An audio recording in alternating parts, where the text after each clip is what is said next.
Thank you for tuning in. The Soulful Community is a space to embrace living well your way. No trends, diets, or one-size-fits-all advice here. You're unique, so why would your wellness journey be any different? For those of you who are new, welcome. I'm Kit Noonan. I'm Kaelynn Serena Stanton. We're certified health and wellness coaches and BFFs who met at Georgetown University. We've been through it. A painful gut health transformation, leaving toxic relationships, and healing career burnout, to name just a few things. Through discovering and reconnecting with our authentic selves, we're finally feeling well. Now we're here to support your wellness transformation. Join us every Thursday for a real, relatable, and multi-generational wellness conversation. We're in awe of the personal transformations that we've witnessed in the Soulful Society and can't wait to see where this takes us all next. Welcome.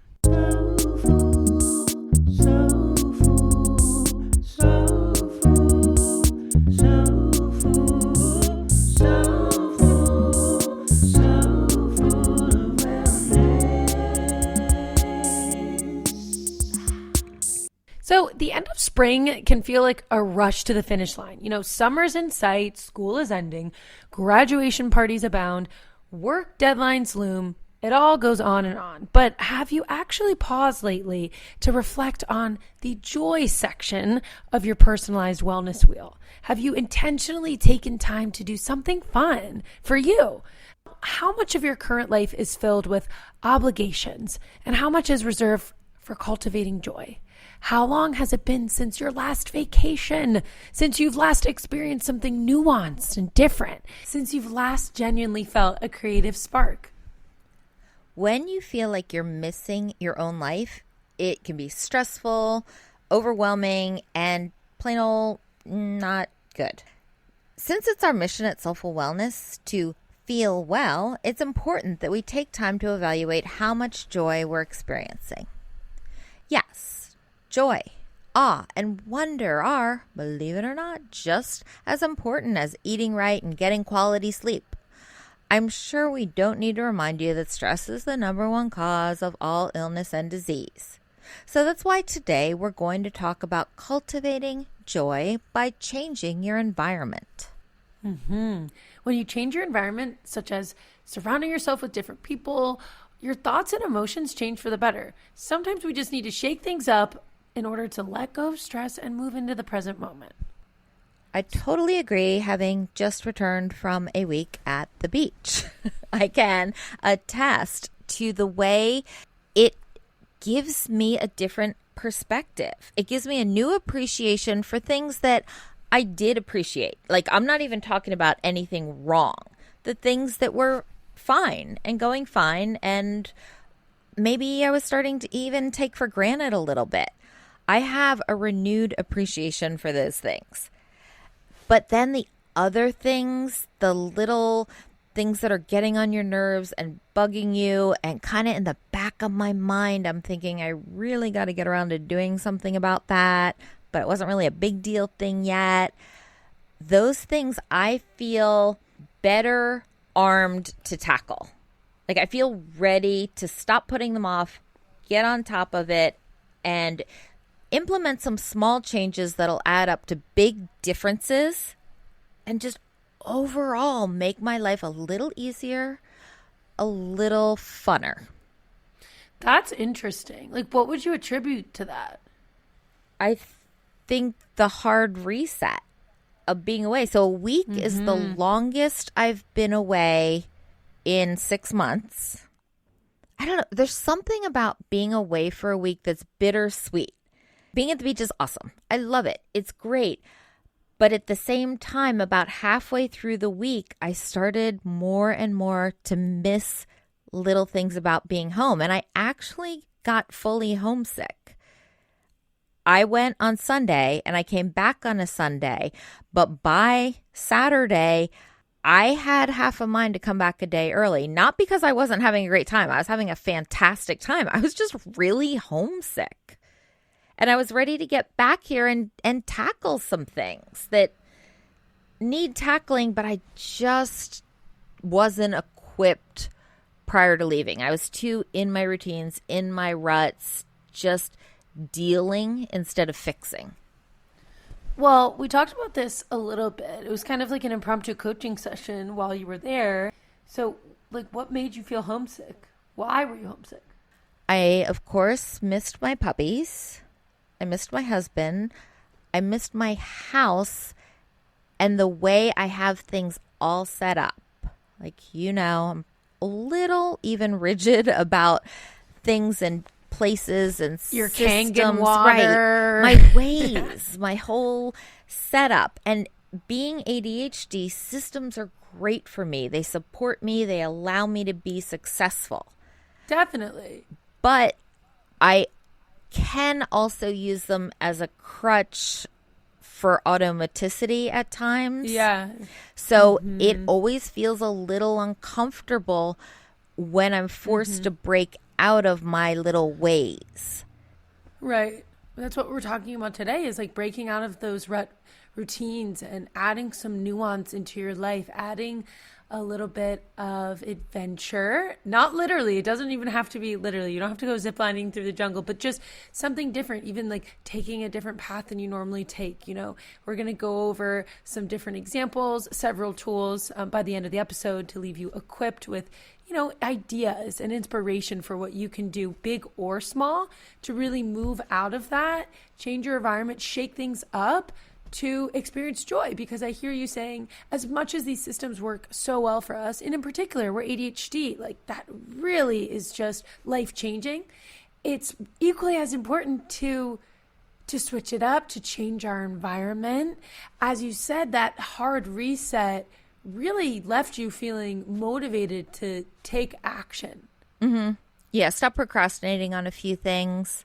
I also think that you were homesick. If you had your husband and your dogs with you, I think there would have been a lot less of that. Because when I hear you talk about everything from the reset and from the change of environment and what it was doing for you and for your wellness, and that you reached a point where you're ready to go home and implement these things, I wondered if it would have been even more relaxing if your fam was with you.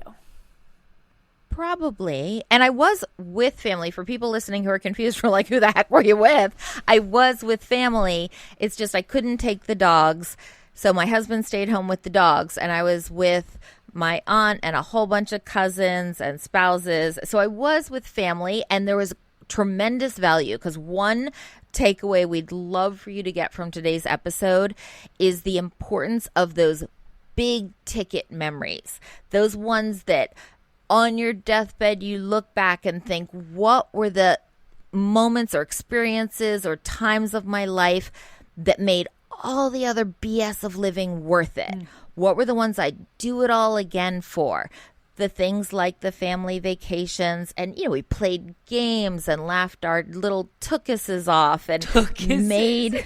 I was trying to be all PG for our rating, and we made fantastic meals. I mostly ate the fantastic meals, but I tried to be helpful. We went out to fantastic meals, like all those things that you remember for years, and you talk about that restaurant or that meal. Like, those things are so important for your joy, and you should absolutely not put those off. If you're thinking, my last vacation was a year ago, it's time. Let's get a new vacation on the schedule.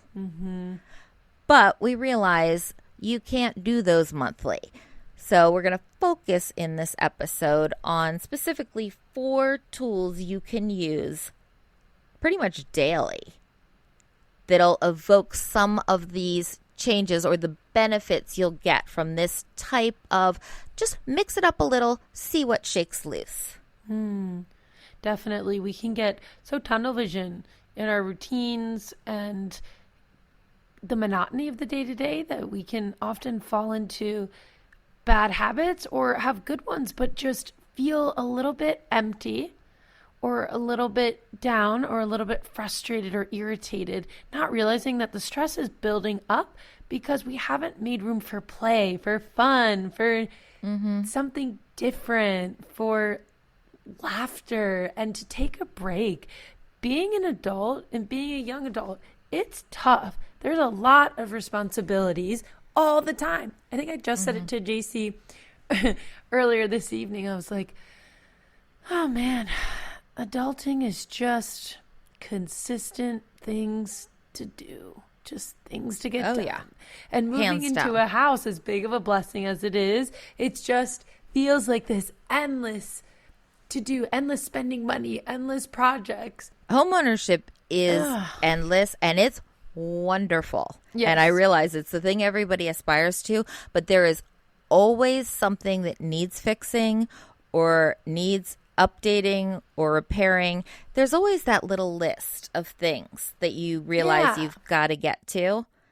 And yeah, it's a metaphor for adulting, I guess. Right. Screw the list from time to time, okay? You need to take a break. Guilt-free is the most important. I think we've talked about this in episodes past when it comes to eating and the energy that you put around eating and what you're eating matters just as much as the actual food itself. Like, or how quickly you're eating or how much you're eating. Like, that's not even as important as the intentionality behind it. Like, I'm going to sit down and eat this chocolate chip cookie and enjoy every bite and let it nourish me. Any one meal isn't going to make or break you. Any one snack. It's not about the one thing you eat. Like, this good, this bad. It's about day after day after day after day, the balance of the eating. And yes, you can overdo it from time to time. And sometimes you even feel a little sorry because you went a little too far. But it's okay because it balances out in the scheme of things. Life's kind of like that. Yes, this episode is for you if in the beginning you couldn't answer the last time you maybe took a break, or you couldn't answer, how much of your life is currently filled with obligations. Is it mostly that? Of course you're going to feel irritated and bogged down and overcommitted to things. So we want you to cultivate, make space for yourself and for some fun, for some joy. And if you can make that vacation and you haven't booked it yet, awesome. I think we would encourage you to just put some intentionality behind it. What are the top 3 criteria for this vacation? Is it being outside? Is it the people you're with? Is it being by yourself, being alone and recharging that way? And making sure that you're not self-sacrificing if you are planning a vacation with other people. Yeah. Otherwise, it's not much of a vacation. We've all been on those where you come back feeling way worse than, or not even way worse, but you just come back not feeling well rested or recharged. You're just as anxious maybe about other things. you're all worked up inside. Yes, and it's the vacation where you took a pause on life, but maybe, the back to reality of it all makes you feel even worse. Like, I think that what you did was a great example. You took space and time to really think about the things that were bugging you or the things that weren't working in your current life and lifestyle and schedule. And you're motivated to go ahead and change it. You created space for that instead of, I think we've all had those vacations where we kind of push that to the side and avoid reality. And that's what I think makes it 10 times harder to come home. I agree, because then you're just picking up what you ran away from. I wasn't running away in the first place because I wasn't overdue for a vacation. Like, I'm pretty proud of myself that I took a vacation 6 months ago. I mean, that's not like me. I know to wait only that long. I'm proud of you too. I think based on our coaching clientele and the members of the Soulful Society that we hear from, I'm sort of extrapolating that the vast majority of our listeners fall into this same camp of working enough isn't our problem. We're by and large working way too much. Our problem is knowing when it's okay and when it's healthy to say, time out on work. I'm going to put an auto reply on email that says I'm out of office until this date. And I know how hard it is to do, believe me. But it can just be a little gift to yourself to do that, and then to really not check email, to not check in at work, to truly, you took the vacation days. Disconnect. You're not getting paid. So try really, really hard to actually not do the work. Relinquish that control. I actually took a video of this saying that was on the wall at my yoga studio that I want to share with you. You're never ahead. You're never behind. You're right on time. I will take that. Yeah, me too. Leave the work email. Everything's going to be fine. That's one of the big excuses I hear people use, I've used myself, to say, no, it's all still going to be there. So if I don't check it now, it's just going to be worse when I go back. And that'll be my excuse for checking things and trying to keep a little bit caught up with things on days off or on a vacation. And I say, oh, but future me will thank me for this. No, I, through experience, can say, future me will thank me for truly disconnecting and taking a break and stepping away from it all to come back with an actual clear head and deal with the barrage. I can also attest to this. And let's throw in a positive reframe here. Why don't we empower our coworkers to figure it out? Right. Figure it out. I've made it known that I'm going to be unavailable for this time. And you know that you respect that, you agreed to that. So I'm going to go ahead and empower you. You can do it. And so when I've made the conscious decision to actually not check anything while I'm away, I'll come back, and often it's all emails that I just need to delete and sort because someone figured it out. Excellent. Love that. It reminds me of when your therapist said, don't give the answer for other people. Oh, Don't say their no or their yes. Don't assume anything. Don't assume it steals their chance to answer for themselves. Love that. All right. Should we jump on into our 4 Let's do it. every day? You can start today. You can do them every day. So while you're planning for a really big change of environment reset for yourself, you can practice and get some of the benefits from these daily tips. So you're not going to be at all surprised by number 1, because we're going to tell you something you've heard before. Go outside. Every day. Vitamin D is important for the immune system. Light is essential for health. And in today's modern world, we certainly aren't getting enough natural sunlight because we spend on average 93% of our lives indoors. 93%? Shocking statistic. If you think about it, there are days where I spend more than 93%. Yeah. The only outdoor time is walking to and from my car, because the time inside your car doesn't count as outside time. Good news. It only takes as little as 10 minutes of sunlight exposure, ideally between the hours of 10 a.m. and 2 p.m., to get adequate vitamin D. We love that. That is good news. There's in life there are such rare quick fixes, but let's get our 10 minutes. Let's do it consistently. I mean, you don't have to convince me. Here's something important, and I know this because I looked it up last week when I was at the beach, because I recently started wearing contacts. And I know that my contacts have UVA, UVB protection built into them, as I believe most contacts do. Really? So when I was reading about the sunlight, because every morning we took a nice long walk, and we purposely went early when the UV index was low and did not wear sunglasses so we could get vitamin D, I realized I had to do it before I put my contacts in for the day, because my contacts have 50% UVA protection, but more important for this vitamin D, because we get the vitamin D from the UVB radiation. Contacts have 95% UVB protection, which is excellent for all the eyeball health benefits, but not so great for the vitamin D. Factor that in to your 10 minutes.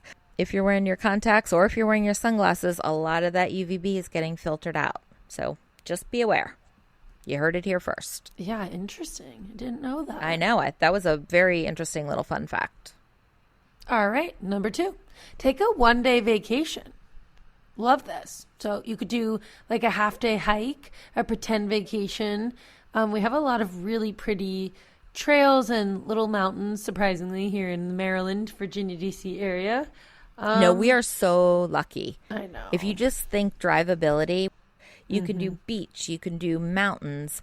You can do basically any vacation-y type terrain short of maybe a tropical rainforest. Yeah. We're really fortunate where we live. And if you are too, go for a hike. Do it for half a day. I mean, use the PTO. Like, use the PTO you've earned.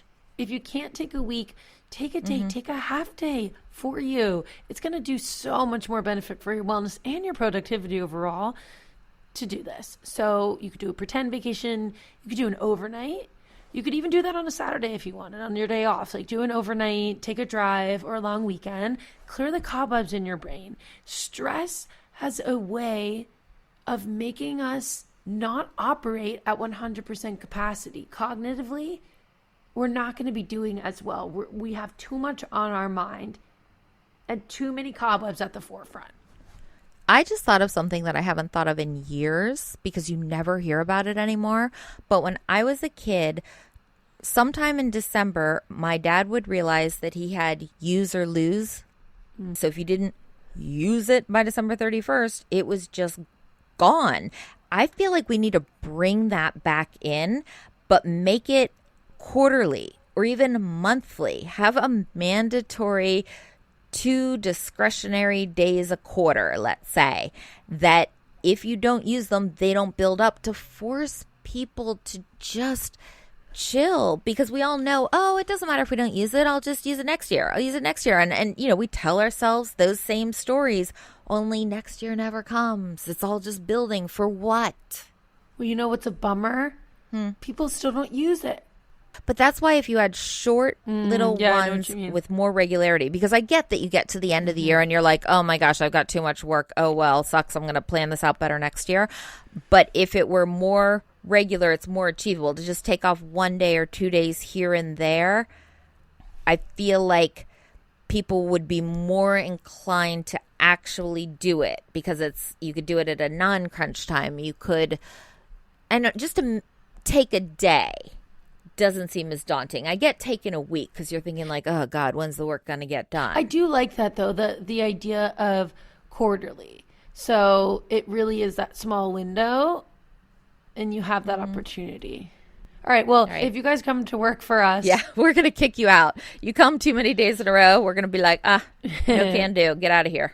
And we are looking for an intern. So if you know anyone who loves to do social media, because we don't. Or maybe is interested in the podcasting realm, let us know at sfow@gmail.com. Sorry, at sfowpodcast@gmail.com. Back to our regularly scheduled programming. Tip number 3. Change up your home. Okay, not the whole home, because we love our homes, right? Change up maybe a room in your home. Rearrange the furniture. I know this sounds so like, really, Kit? But this is all research-based. Science says this makes a difference. Repurpose some furniture from one room to another.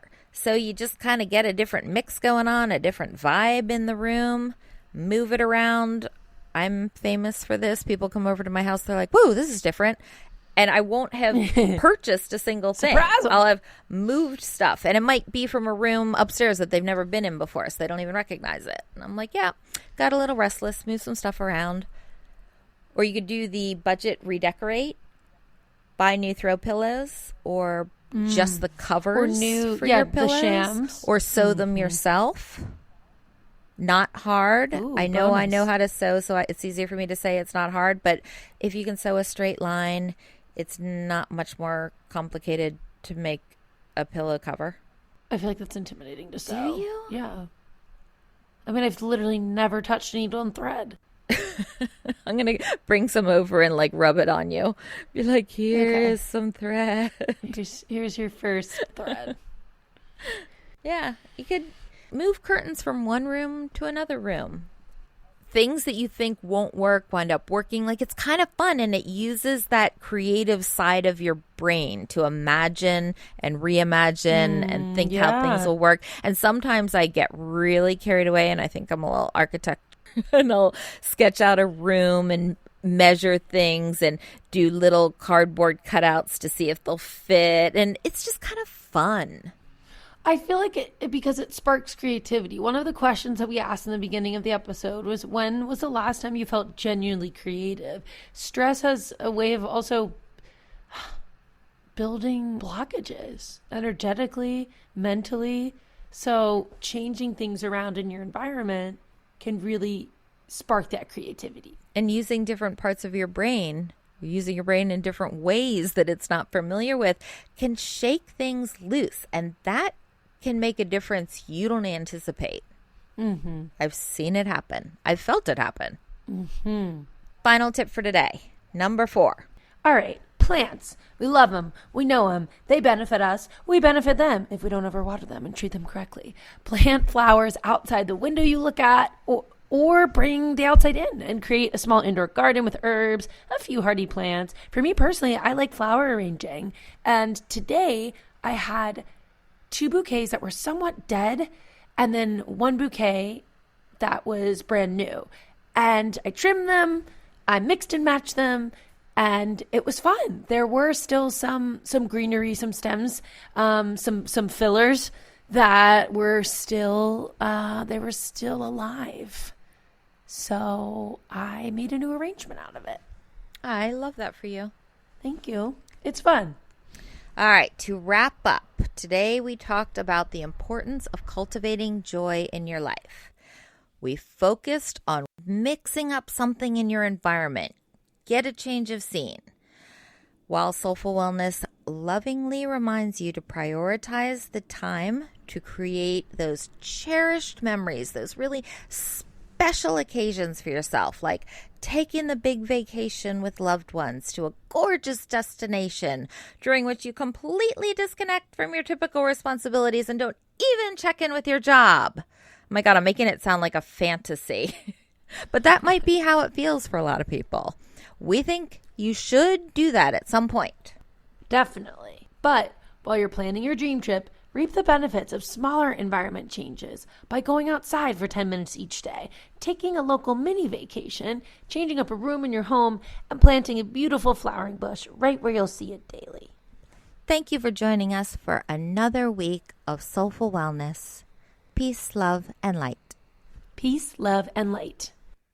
The Soulful of Wellness hosts are certified health and wellness coaches. This podcast is intended to inform and entertain listeners on their wellness journey. This podcast is meant to enhance, not replace, listeners' care from doctors, therapists, or other medical providers.